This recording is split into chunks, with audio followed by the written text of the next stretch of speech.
Molda o'lib ketishimiz kerak. Bu streamerlar 10-20 kill ko'rsatsa biz full crazy die degan narsa bilan shug'ullanamiz. Ya'ni noan'anaviy tarzlarda o'lib ketish.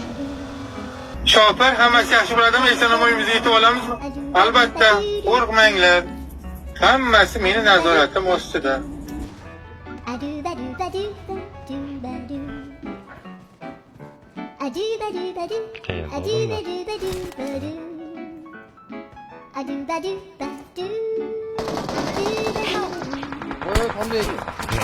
Baba ana etdim. Ana fikrat dedim. Xudoga soldim yaratchi. Shunchaki kulib qo'ydim. Kulib qo'ydim xolos.